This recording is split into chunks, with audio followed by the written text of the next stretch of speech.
Hi guys, welcome to Mama Space with Manali. Today I want to talk about important things that you need to know if you are planning to get pregnant in Germany or are currently pregnant in Germany. If you are new to my channel, thank you so much for clicking. I am Manali. I'm an Indian mom based in Germany. It's been around 6 years. I live here with my husband and my 11-month-old who is currently sleeping. So let's start. First things first, if you are pregnant in Germany, German is kind of important. I don't know about the bigger cities, but it's a small city where I live. It's not so small, but it's still a small city. And there are a few German words that you need to know in the pregnancy. It just makes the whole process easier. For example, schwanger means pregnant, and Geburt is birth, Stillen is breastfeeding, and there's like a list. I will try to attach a link in the description of all the words that are useful, that might be useful for you as well. Okay, so then let's rewind a little bit. Before this pregnancy, I was actually pregnant and I had a miscarriage at 7 weeks. I wanted to speak about it because I want to normalize this. When I had a miscarriage, I didn't know that 10 to 20% of pregnancies actually end up in miscarriages. And when my doctor told me this, I was pretty shocked because it's always something that people are generally hiding. But I wanted to come out there and say that yes, it is normal and it is not your fault. It is not because you ate something, it's not because you exercise too much or anything like that. So if you are going through this or have gone through this before, you are not alone. And even if your journey looks a little different, you are still a mama. Yeah. So after this pregnancy, I went to the doctor and she told me that I need to wait for 3 months before trying again so that my body can recover properly and it can be a healthy pregnancy again. This is the only precaution she told me. She did not give me any medicines, nothing like that. She said, nothing is needed. This is absolutely normal. So I waited for 3 months and tried again and I got pregnant. This time I was a little bit scared, I would say. Of course, I was very happy, but I was more cautious, more scared. But I still continued to do all the physical activity that I was doing before I was pregnant. So, for example, going on walks, a little bit of gym as well. I wasn't doing heavy gymming anyway, so just light things. I also started yoga, so it was all almost the same. So after that, I booked an appointment with my gynecologist, and when I went to her office, they took my blood pressure, my urine test, and they also gave me a small booklet called as Mutterpass. So I just got it. This is how the Mutterpass looks like. Yeah, and they have your name in it, and they have all the details. And after this appointment, we also got a few pictures, the first picture of your baby, and it's more like a keepsake. It's so special because this is the first time you actually see your little one, and it just gets better in the next appointments.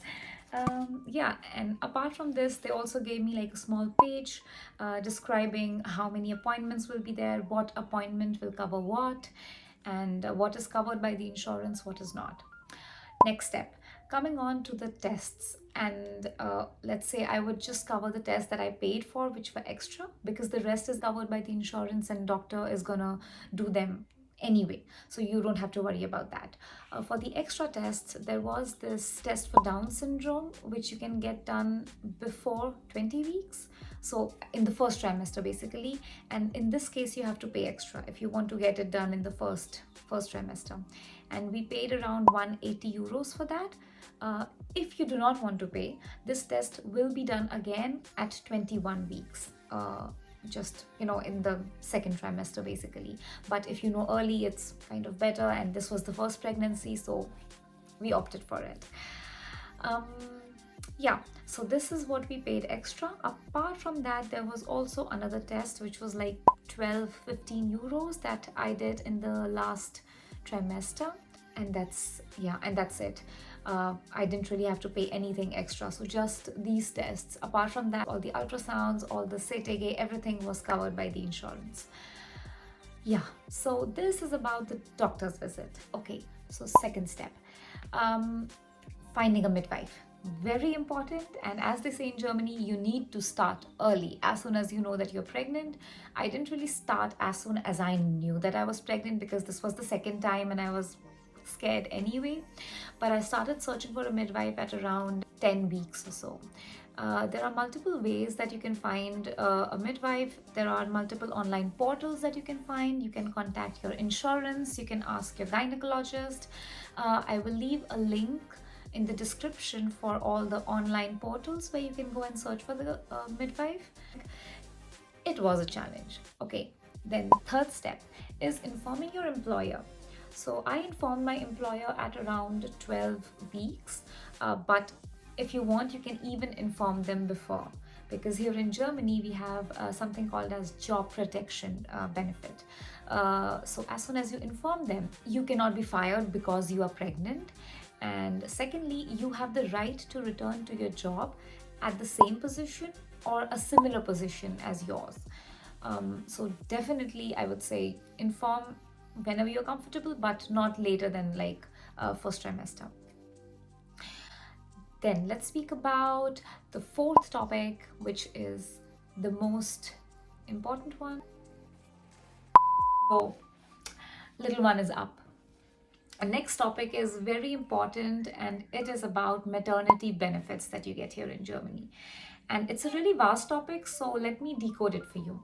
Let's start with the first thing, which is maternity benefits. So you are entitled to a maternity benefit 6 weeks before your due date and 8 weeks after. In case it's a premature birth or multiple births, then it is 12 weeks. What I learned out the hard way is that if your baby is born early, for example, my due date was 23rd and he was born on 5th. So those 2 weeks don't really get transferred to later. They're just a waste. So I just utilized around 3 weeks of my maternity leave, and then I just had 8 weeks after. I couldn't transfer these 2 weeks after my birth. Yeah, not a good thing, but that's how it is. Yeah, isn't it? Then this is what the maternity leave is. Parental leave. Okay, so let's talk about parental leave. Parental leave is not same as the maternity leave because this can be taken by both the parents, and unlike maternity leave, it's not fully paid. You can take up to 3 years of parental leave per child. Now, this can be shared between two parents as well. So, the mother and the father, or the mother or the father, both of them can take it. So, 12 months must be taken before the child turns 3, and then the rest of the time you can take before the child turns 8. So this is up to you. Basically, your job stays the same. Like you can join back in the same profile, but it's called like parental leave.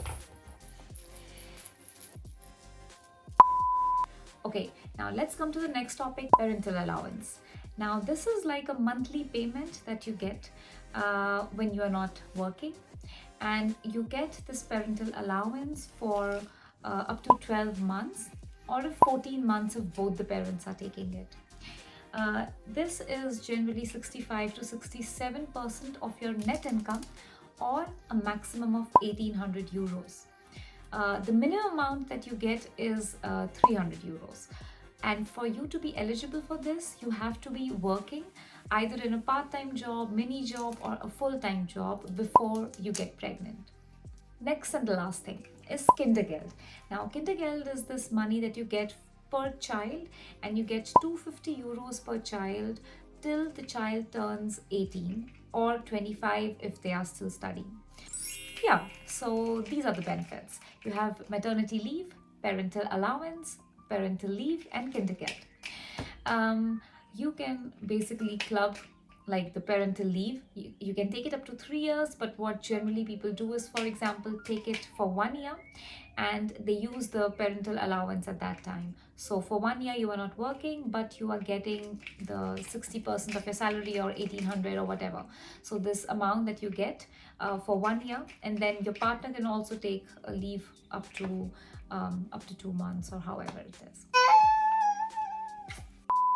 Okay, so this is it for today's video. I do not want to keep it really long because then it becomes so boring.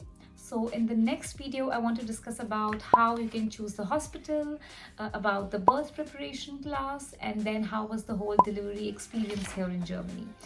Very interesting. So see you in the next episode. Till then, like and subscribe and see you. Bye bye. Bye.